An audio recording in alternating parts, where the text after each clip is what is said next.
আধুনিক সমর কৌশলে এক আমূল পরিবর্তনের সাক্ষী হচ্ছে বর্তমান বিশ্ব।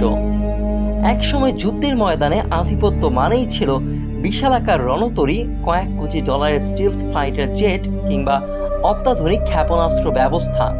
কিন্তু 2026 সালে মধ্যপ্রাচ্য সংকটে দেখা যাচ্ছে সম্পূর্ণ ভিন্ন এক চিত্র। সেখানে দাপট দেখাচ্ছে সস্তার ছোট ছোট ড্রোন, বিশেষ করে ইরানের শাহেদ 136 এবং এর জবাবে যুক্তরাষ্ট্রের তৈরি নতুন লুকাস ড্রোন এখন আলোচনার কেন্দ্রে। এই সংঘাত কেবল দুটি দেশের লড়াই নয়, বরং এটি সস্তা ও কার্যকর প্রযুক্তির মাধ্যমে প্রথাগত ব্যয়বহুল সমর কৌশলকে চ্যালেঞ্জ করার এক নতুন অধ্যায়। ইরানের শাহেদ 136 ড্রোনটি বিশ্বজুড়ে পরিচিতি পেয়েছে এর কামিকাজে বা আত্মঘাতী বৈশিষ্ট্যের জন্য। ফোর্বস ও গালফ নিউজের তথ্য মতে একটি শাহেদ ড্রোন তৈরি করতে ইরানে খরচ হয় মাত্র 10 থেকে 50 হাজার মার্কিন ডলার। অন্যদিকে একটি অত্যাধুনিক প্যাট্রিয়ট মিসাইল বা আকাশ প্রতিরক্ষা ব্যবস্থার একটি ক্ষেপণাস্ত্র ছুটতে খরচ হয় কয়েক মিলিয়ন ডলার।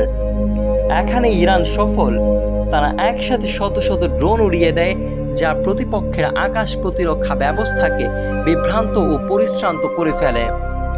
10টি সস্তা ড্রোন ধ্বংস করতে গিয়ে যদি প্রতিপক্ষকে কয়েক কোটি ডলার খরচ করতে হয়, তবে সেই যুদ্ধে অর্থনৈতিকভাবে জয়ী হয় ড্রোন উৎপাদনকারী দেশই।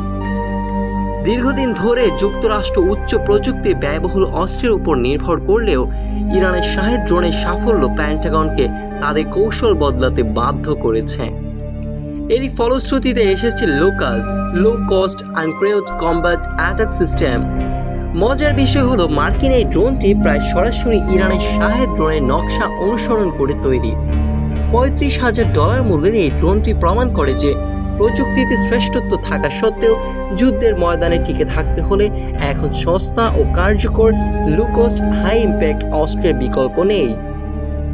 লুকাস ড্রোনের সবচেয়ে বড় শক্তি হলো এর নেটওয়ার্কিং ক্ষমতা, যা কয়েক ডজন ড্রোনকে একত্রে সমন্বয় করে সুনির্দিষ্ট লক্ষ্যবস্তুতে আঘাত হানতে সাহায্য করে। শাহেদ বা লুকাস কোনোটির গতির দিক থেকে খুব বেশি উন্নত নয়।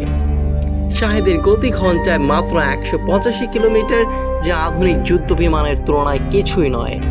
এর ইঞ্জিনের শব্দ প্রকট, কিন্তু এদের শক্তি হলো সংখ্যা ঝাঁকে ঝাঁকে এই ড্রোনগুলো রাডারের নিচ দিয়ে উড়ে আসে, তখন সেগুলোকে শতভাগ ঠেকানো প্রায় অসম্ভব হয়ে পড়ে।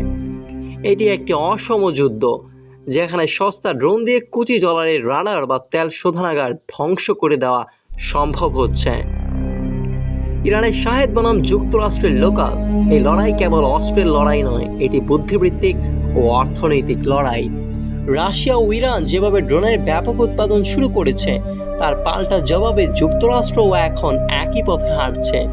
সমর বিশারদদের মতে আগামীর যুদ্ধ হবে ড্রোনের পঙ্গপালের মতো আক্রমণের যুদ্ধ।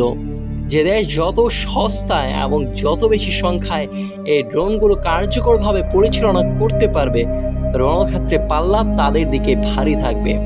আকাশ সীমা সুরক্ষার সংজ্ঞাই এখন বদলে দিয়েছে এই ছোট ছোট ডানাওয়ালা মরণঘাতী যন্ত্রগুলো।